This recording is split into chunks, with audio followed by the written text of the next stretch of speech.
2. Dominique se despertaba cada mañana con la perspectiva de darle un significado al día a través de un objetivo que debía conseguir. El objetivo de que fuese un día en que no hubiese ido a la cantera. Había perdido la libertad que amaba. Sabía que una continua lucha contra el impulso de un deseo único era también un impulso, pero era la forma en que prefería aceptarlo. Era la única manera en que podía dejarle motivar su vida.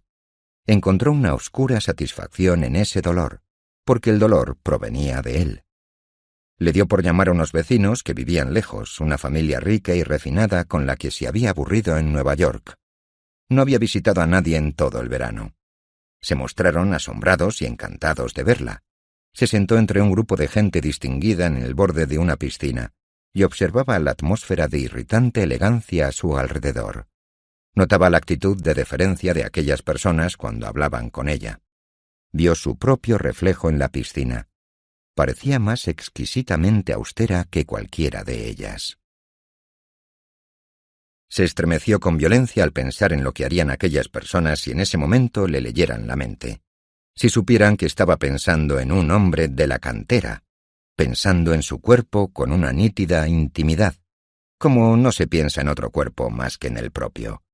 Sonrió, y la fría pureza de su rostro evitó que los demás entendieran la naturaleza de esa sonrisa.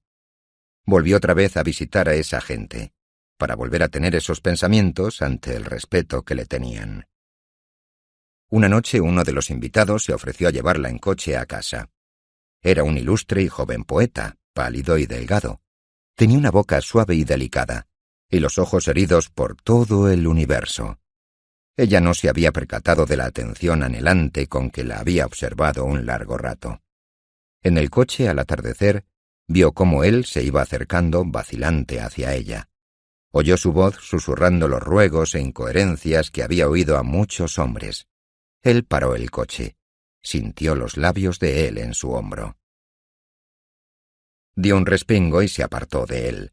Se quedó quieta un momento porque si se movía tendría que rozarlo otra vez, y no soportaba tocarlo. Después abrió la puerta, salió de un salto y cerró de golpe, como si el ruido del portazo pudiera borrarlo de la existencia, y corrió sin pensar. Se detuvo al cabo de un rato, y luego siguió andando, temblorosa, por la oscura carretera, hasta que vio la silueta del tejado de su propia casa. Se paró y miró a su alrededor con su primer pensamiento coherente de asombro. Le habían ocurrido incidentes como ese a menudo, y no había sentido repulsión, no había sentido nada. Cruzó lentamente el césped hasta la casa. Al llegar a las escaleras que conducían a su habitación, se paró. Pensó en el hombre de la cantera. Pensó, con palabras claras y formadas, que el hombre de la cantera la deseaba. Lo sabía. Lo supo cuando la miró por primera vez, pero nunca lo había verbalizado en su interior. Se rió y miró a su alrededor, al silencioso esplendor de su casa. La casa hacía que las palabras fuesen ridículas. Sabía que eso nunca le iba a pasar, y sabía el tipo de sufrimiento que ella le podría imponer. Durante varios días recorrió con satisfacción las dependencias de su casa. Era su defensa. Oía las explosiones de las detonaciones en la cantera y se sonreía. Pero sintió que estaba demasiado segura y que la casa la protegía demasiado. Sintió el deseo de acentuar la seguridad desafiándola. Eligió una losa de mármol que había delante de la chimenea de su dormitorio. Quería romperla. Se arrodilló, con el martillo en la mano, e intentó hacer pedazos el mármol. Lo golpeó, levantando su fino brazo muy por encima de su cabeza y dejándolo caer a plomo con feroz impotencia. Sintió el dolor en los huesos del brazo, en las cavidades de los hombros. Logró hacerle un largo arañazo diagonal al mármol. Se fue a la cantera. Lo vio a lo lejos y fue directa hacia él. «Hola», dijo como si nada. Él paró la perforadora, la apoyó en una de las gradas de piedra y respondió: «Hola». «He estado pensando en usted», dijo ella con suavidad. Hizo una pausa y añadió con el mismo tono cautivador de invitación: «Porque hay que hacer una pequeña chapuza en mi casa. ¿Le gustaría ganarse un dinero extra?» «Claro, señorita Francón». «¿Puede venir a mi casa esta noche?» La entrada para el servicio está en la carretera de Richwood. Se ha roto una losa de mármol en una chimenea y hay que cambiarla.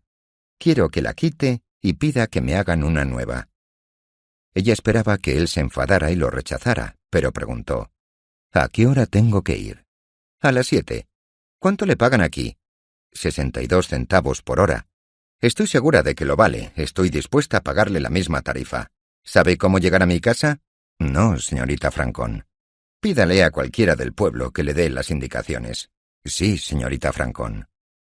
Se marchó decepcionada. Sintió que su entendimiento secreto se había perdido.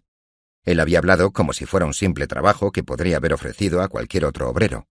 Entonces sintió el jadeo ahogado en su interior, el sentimiento de vergüenza y placer que él siempre le provocaba. Se dio cuenta de que su entendimiento había sido más íntimo y flagrante que nunca, con su aceptación natural de una oferta antinatural. Le había demostrado lo mucho que sabía, no asombrándose. Ella les pidió a su viejo sirviente y a su esposa que se quedaran en la casa aquella noche. Su tímida presencia completaba la imagen de una mansión feudal. Oyó la campanilla de la entrada de los sirvientes a las 7 en punto. La señora mayor lo acompañó hasta el vestíbulo delantero, donde estaba Dominique en el rellano de una amplia escalera. Ella miró cómo él se acercaba mirándola desde abajo. Mantuvo la pose el tiempo suficiente para que él sospechara que era una pose deliberada, planificada a propósito. La deshizo en el momento exacto en que él pudiera tener la certeza. Le dijo, con un tono tranquilo y severo: «Buenas noches». Él no respondió, pero inclinó la cabeza y subió las escaleras hacia ella. Llevaba su ropa de trabajo y una bolsa con herramientas. Sus movimientos tenían un tipo de energía rápido y relajado que no correspondía a aquel lugar, a aquella casa, a aquellos lustrosos escalones, entre los delicados y rígidos pasamanos. Ella imaginó que desentonaría con la casa, pero era la casa la que le parecía desentonar en torno a él. Ella movió una mano para indicarle la puerta de su habitación y él la siguió obediente. No pareció fijarse en la habitación al entrar. Entró en ella como si fuese un taller. Fue directo a la chimenea. «Ahí está», dijo ella, señalando con el dedo la loseta de mármol. Él no dijo nada. Se arrodilló, sacó un fino cincel de metal de su bolsa, introdujo el filo en el arañazo de la loseta, cogió un martillo y le asestó un solo golpe. El mármol se partió con un corte largo y profundo. Levantó la vista hacia ella. Era la mirada que ella temía, que expresaba una risa que no se podía contestar, porque la risa no se podía ver, solo se podía sentir. Dijo: «Ahora sí que está rota, hay que cambiarla». «¿Sabe qué tipo de mármol es ese y dónde se puede encargar otra pieza igual?», preguntó ella como si nada. «Sí, señorita Francón». «Adelante, pues, sáquela». «Sí, señorita Francón». Ella lo observaba de pie. Era extraño sentir la absurda necesidad de ver el proceso mecánico del trabajo como si sus ojos estuvieran ayudando. Después entendió que lo que temía era mirar la habitación en la que se encontraban. Se obligó a levantar la cabeza. Vio el tocador. El marco del espejo parecía un fino lazo de satén verde en la semioscuridad. Unas chinelas blancas, una toalla azul claro en el suelo junto a un espejo, un par de medias sobre un brazo del sillón y la colcha de seda blanca de la cama. La camisa de él tenía lamparones húmedos y manchas grises de polvo de piedra. El polvo le había dejado marcas en la piel de los brazos.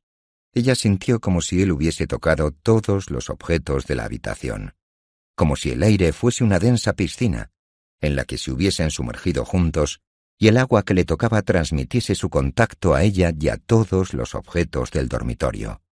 Quería que él mirara hacia arriba, pero trabajó sin levantar la cabeza.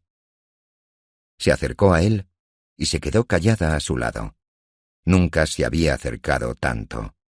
Miró la suavidad de la piel de su nuca y pudo distinguir algunos pelos sueltos de su vello. Se miró la punta de la sandalia en el suelo, a 1 centímetro del cuerpo de él. Con solo un ligero movimiento del pie podría tocarlo. Dio un paso atrás. Él movió la cabeza, pero no para levantar la vista, solo para coger otra herramienta de la bolsa, y se agachó para retomar su tarea. Ella se rió en alto. Él se paró y la miró. ¿Qué? Le preguntó. Con una cara muy seria y la voz dulce respondió. Oh, lo siento, quizá pensó que me reía de usted. Por supuesto que no.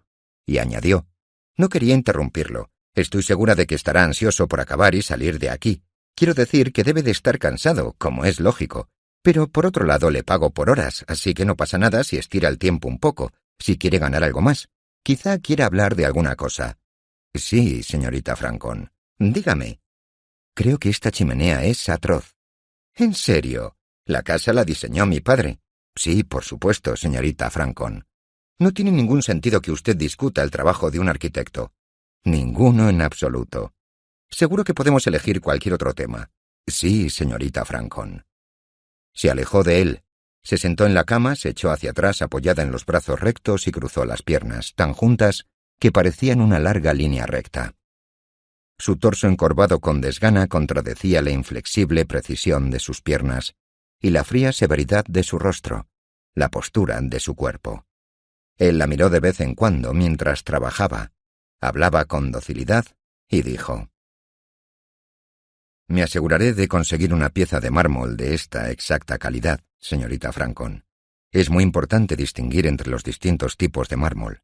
En general hay 3 tipos: el mármol blanco, que se deriva de la recristalización de la piedra caliza, el ónice, formado a partir de sedimentos de carbonato de calcio, y el verde, que se compone sobre todo de silicato de magnesio hidratado o serpentina.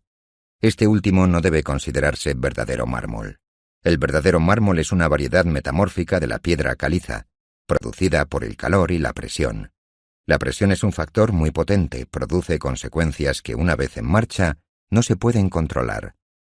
¿Qué consecuencias?, preguntó ella inclinándose hacia adelante.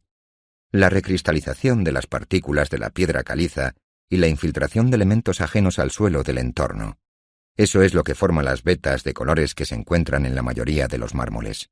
El mármol rosa se debe a la presencia de óxidos de manganeso, el gris a la materia carbonosa y el amarillo se atribuye al hidróxido de hierro. Esta pieza es, por supuesto, mármol blanco. Hay una gran variedad de mármoles blancos. Debería tener mucho cuidado, señorita Francón. Ella estaba echada hacia adelante, formando un ovillo sombrío. La luz de la lámpara le iluminaba una mano que le colgaba sobre las rodillas con la palma hacia arriba y los dedos medio cerrados. Un fino borde de color fuego perfilaba cada dedo, y el tejido oscuro de su vestido hacía que la mano resultara demasiado desnuda y reluciente. De asegurarse de que voy a encargar una nueva pieza de esta misma calidad, no sería aconsejable, por ejemplo, sustituirla por una pieza de mármol de Georgia, que no tiene el grano tan fino como el de Alabama. Esto es mármol de Alabama, de la mejor calidad y muy caro. Él vio la mano cerrarse y caer en la sombra. Siguió trabajando en silencio. Cuando acabó se levantó y preguntó: ¿Dónde pongo la loseta? Déjela ahí, pediré que se la lleven. Encargaré una pieza nueva cortada a medida y pediré que se la envíen contra reembolso. ¿Quiere que se la ponga yo? Sí, claro, le avisaré cuando llegue. ¿Cuánto le debo?, preguntó echando un vistazo al reloj de su mesilla. Veamos, ha estado aquí 3/4 de hora, esos son 48 centavos. Cogió el bolso, sacó un billete de $1 y se lo dio. Quédese el cambio. Ella esperaba que él se lo tirara a la cara, pero se guardó el billete en el bolsillo y dijo: Gracias, señorita Francón. Vio que a ella le temblaba el borde de su manga larga negra por encima del puño. Buenas noches, le respondió ella con la voz ahuecada por la ira. Buenas noches, dijo él, e inclinó la cabeza, bajó las escaleras y se fue de la casa. Ella dejó de pensar en él. Pensaba en la pieza de mármol que había encargado. La esperaba con la febril intensidad de una súbita obsesión. Contaba los días, observaba los escasos camiones que pasaban por la carretera al otro lado del césped. Se decía intensamente a sí misma que simplemente quería que llegara el mármol, nada más, sin otro motivo oculto, sin ningún motivo en absoluto. Era una última histérica secuela, estaba libre de todo lo demás. Llegaría la piedra y eso sería el fin. Cuando llegó la piedra, apenas la miró. El camión de reparto aún no se había marchado cuando ella ya estaba en su escritorio redactando una nota en una exquisita hoja de papel de carta. Decía: «Ha llegado el mármol, lo quiero colocado esta noche». Mandó al sirviente con la nota a la cantera. Le dijo que se la entregara a, no sé cómo se llama, el obrero pelirrojo que estuvo aquí. El sirviente volvió y le llevó un trozo de papel marrón, cortado de una bolsa que llevaba escrito a lápiz: «Lo tendrá colocado esta noche». Ella esperó con la asfixiante vaciedad de la impaciencia, junto a la ventana de su habitación. La campanilla de la entrada del servicio sonó a las 7 en punto. Llamaron a su puerta. «Pase», dijo con sequedad, para disimular el extraño sonido de su propia voz. Se abrió la puerta, entró la mujer del sirviente y se apartó para abrir paso a la persona que la seguía. Quien la seguía era un italiano achaparrado de mediana edad y patizambo. Llevaba un aro dorado en una oreja y un sombrero raído que sostenía con ambas manos con actitud respetuosa. «El hombre que han mandado de la cantera, señorita Francon», dijo la mujer del sirviente. Dominique preguntó con un tono que no era ni un grito ni una pregunta: «¿Quién es usted?» «Pasquale Orsini», respondió el hombre, dócil y atolondrado. «¿Qué quiere?» El pelirrojo de la cantera, pues que dijo que había que arreglar la chimenea, que me dijo que usted quería que yo la arreglase». Sí, claro», dijo ella levantándose. «Me había olvidado. Adelante». Ella tuvo que salir de la habitación. Tuvo que correr, no quería que nadie la viera, ni verse ella misma, si pudiera evitarlo. Se paró en medio del jardín y se quedó allí, temblando, apretándose los puños contra los ojos. Era cólera, una pura y única emoción que barría todo lo demás. Todo salvo el terror bajo la cólera. Terror, porque sabía que ahora no podía acercarse a la cantera y que iba a ir a ella. Fue muchos días después, al anochecer, cuando volvió a la cantera. Regresaba a caballo de un largo paseo por el campo y veía crecer las sombras sobre el césped. Supo que no podría pasar otra noche más. Tenía que llegar allí antes de que se marcharan los obreros. Se giró y cabalgó hasta la cantera a tal velocidad que el viento le cortaba las mejillas. Él ya no estaba cuando llegó a la cantera. Supo enseguida que no estaba allí, aunque los obreros se estaban marchando justo en ese momento, y muchos enfilaban el camino de vuelta de la cuenca de piedra. Se detuvo con los labios apretados y lo buscó, pero sabía que se había ido. Cabalgó por el bosque. Corrió atravesando al azar muros de hojas que se mezclaban bajo la luz del crepúsculo. Se paró, arrancó una fina y larga rama de un árbol, le quitó las hojas y continuó, utilizando la caña flexible como fusta para que el caballo corriese más rápido. Le parecía que la velocidad aceleraba el avance de la noche, que forzaba a que las horas por delante pasaran más rápido, que le permitía saltarse el tiempo para alcanzar la mañana antes de que llegase. Entonces lo vio andando solo al frente, por la carretera. Se lanzó corriendo hacia él. Lo alcanzó y frenó en seco. El tirón la empujó hacia adelante y después hacia atrás, como si se hubiese salido un muelle. Él se detuvo. No dijeron nada. Se miraron el uno al otro. Ella pensó que cada momento de silencio que pasaba era una traición. Ese encuentro sin palabras era demasiado elocuente. Era reconocer que no hacían falta los saludos de cortesía. «¿Por qué no fue a colocar el mármol?», dijo sin ninguna entonación. «Pensé que a usted le daría igual quien fuese. O no, señorita Francon». Ella no percibió esas palabras como sonidos, sino como una bofetada en la boca. Le descargó un latigazo en la cara con la rama que llevaba en alto y con el mismo impulso se marchó a toda velocidad. Dominique estaba sentada en el tocador de su habitación. Era muy tarde. No se oía ningún ruido en la inmensa casa vacía que la rodeaba. Las ventanas de estilo francés de su dormitorio daban a una terraza y estaban abiertas, pero no se oía el más leve murmullo de las hojas del oscuro jardín que se extendía debajo. El edredón de su cama, abierto, la estaba esperando. Su almohada blanca estaba apoyada en las altas ventanas negras. Pensó que trataría de dormir. Hacía 3 días que no lo veía. Se llevó las manos a la cabeza y presionó la superficie lisa de sus cabellos con las curvas de sus palmas. Se apretó las sienes con las yemas de los dedos, humedecidas con perfume, y las mantuvo un instante para sentir el alivio de la picadura fría del líquido, que contraía su piel. Había caído una gota de perfume en el espejo del tocador, una gota tan brillante y cara como una piedra preciosa. No oyó los pasos en el jardín. No los oyó hasta que subieron las escaleras a la terraza. Se levantó con el ceño fruncido y miró por las ventanas. Era él. Llevaba sus ropas de trabajo, la camisa sucia arremangada y los pantalones manchados de polvo de piedra. La miró fijamente. En su rostro no había una sonrisa comprensiva. En su rostro ojeroso había una expresión de crueldad austera y pasión ascética, con las mejillas hundidas y los labios cerrados, tensos. Ella se levantó de un salto, con los brazos hacia atrás y los dedos separados. Él no se movió. Ella vio una palpitación en la vena de su cuello. Después, él se acercó a ella. La sostuvo como si hubiese atravesado su carne con la suya, y sintió los huesos de sus brazos en los huesos de sus costillas, sus piernas tensadas al instante contra las de él, su boca sobre la suya. No sabía si había sido un ataque de terror lo que la hizo sacudirse al principio y zafarse de su cuello con los codos, retorciéndose para escapar, o si aún seguía quieta en sus brazos, en aquel primer instante, en la conmoción de sentir el contacto de su piel, en lo que había pensado y había esperado, y que nunca había sabido que fuese a ser así, que no pudo haber sabido, porque aquello no era parte de la vida, sino algo que no se podía soportar más de un segundo. Intentó arrancarse de él, pero el esfuerzo fracasaba ante sus brazos, impasibles. Le dio pequeños puñetazos en los hombros, en la cara. Él llevó las dos muñecas a la espalda y las bloqueó con el brazo, torciéndole los omóplatos. Ella ladeó la cara y sintió sus labios de él en sus pechos. Se liberó de él.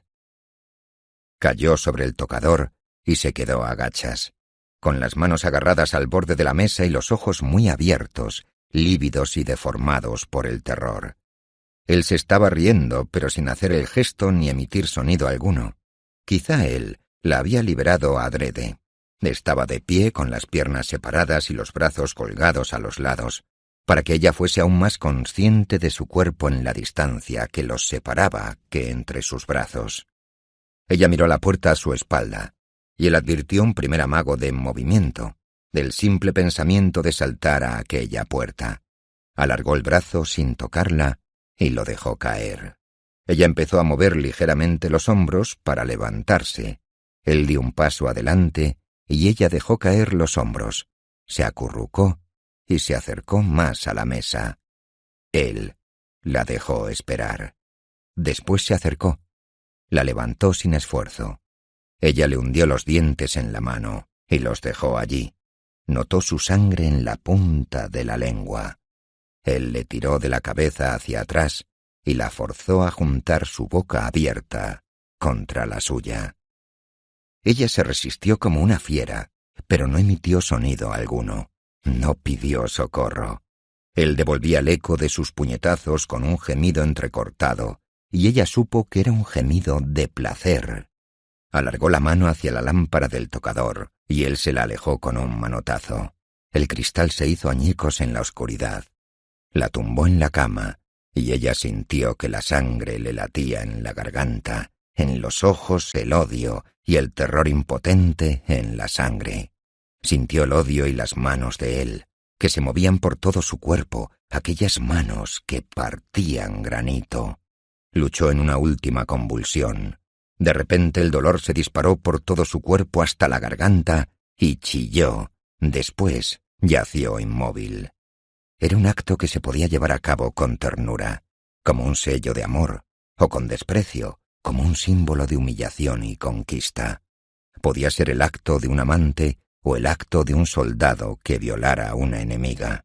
Lo hizo como un acto de desdén, no de amor, sino de profanación. Y esto la hizo quedarse quieta y someterse.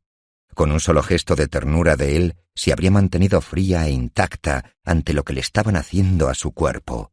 Pero el acto de un amo que tomaba esa deshonrosa y despectiva posesión de ella era el tipo de éxtasis que había estado deseando. Después notó que él se agitaba en la agonía de un placer insoportable incluso para él, y supo que se lo había dado, que había venido de ella, de su cuerpo, y se mordió los labios. Sabía que él quería que ella lo supiese. Se quedó tumbado en la cama, apartado de ella, con la cabeza colgando en el borde. Ella oyó sus lentos y últimos jadeos. Estaba tumbada boca arriba, como él la había dejado, y se quedó quieta, con la boca abierta.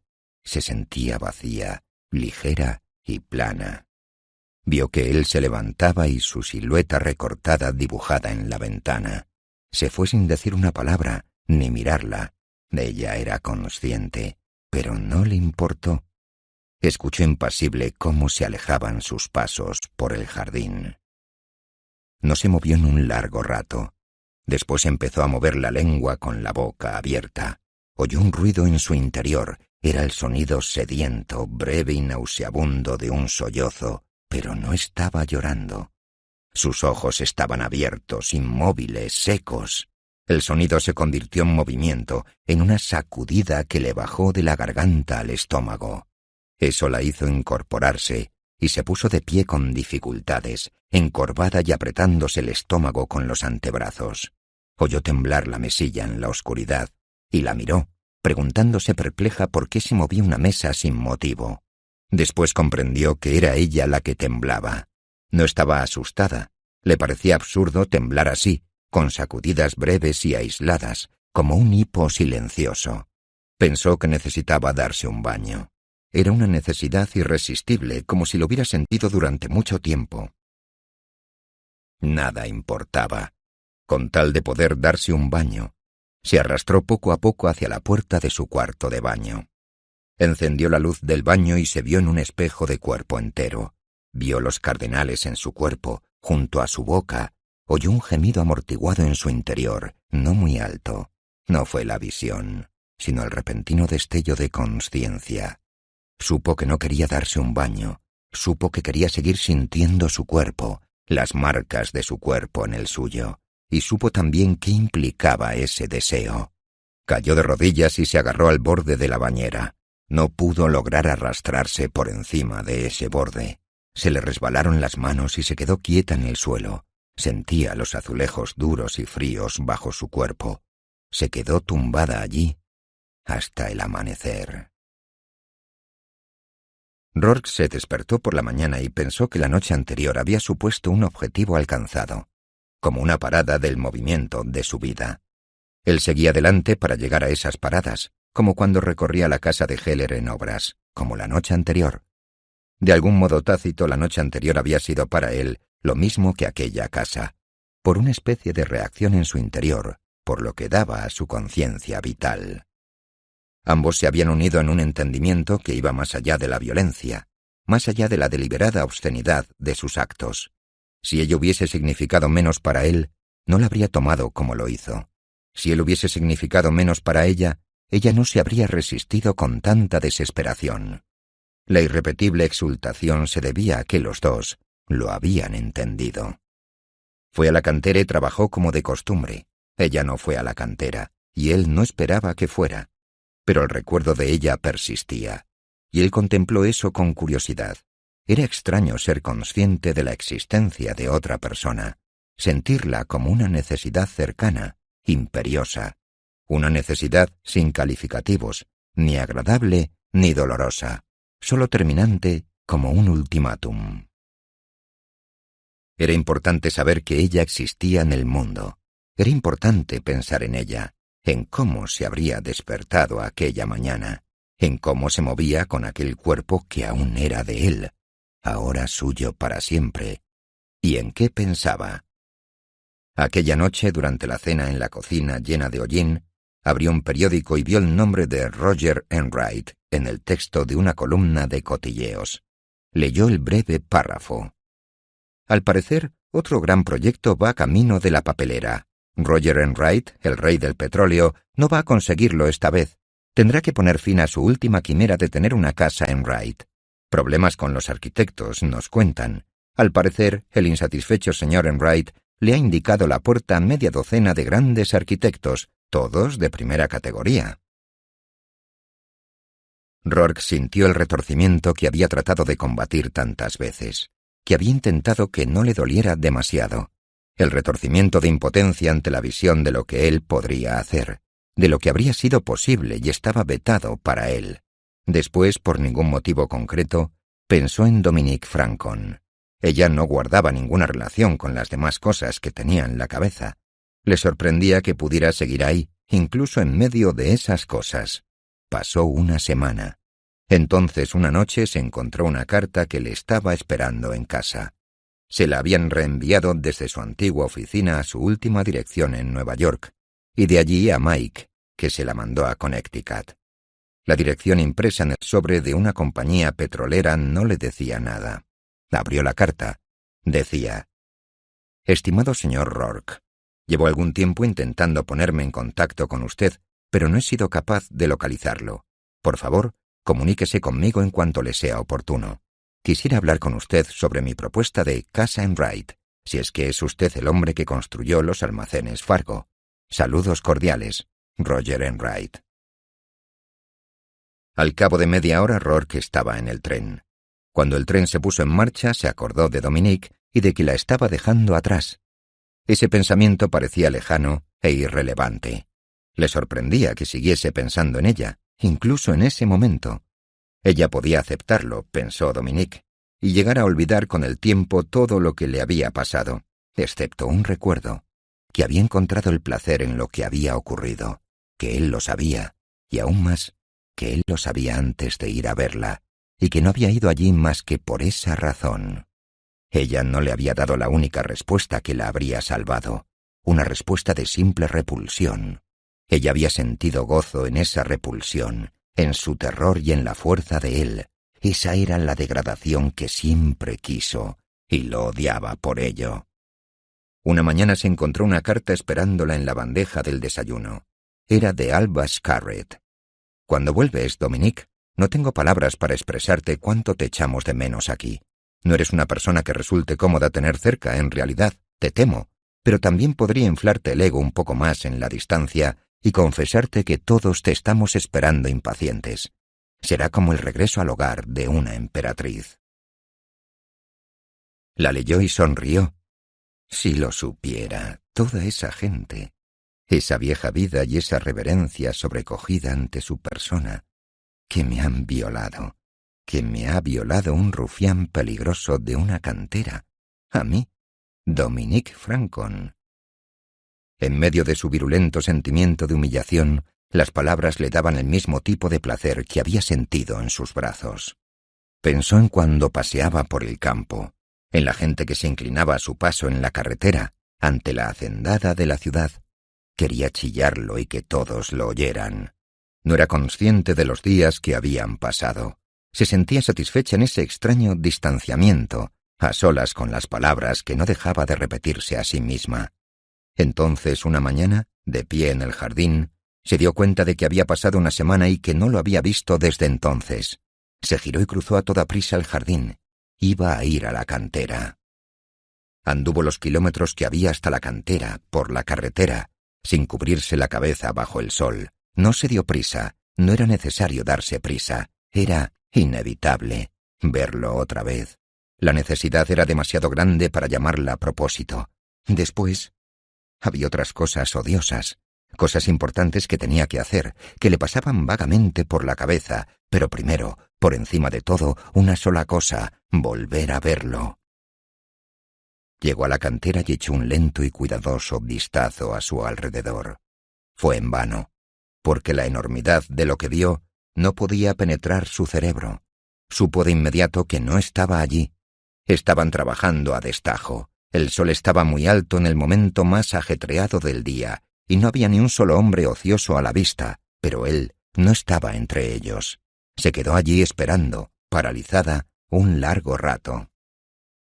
Entonces vio al capataz y le hizo un gesto para que se acercara. «Buenas tardes, señorita Francon. Hace un día estupendo, señorita Francon, ¿verdad?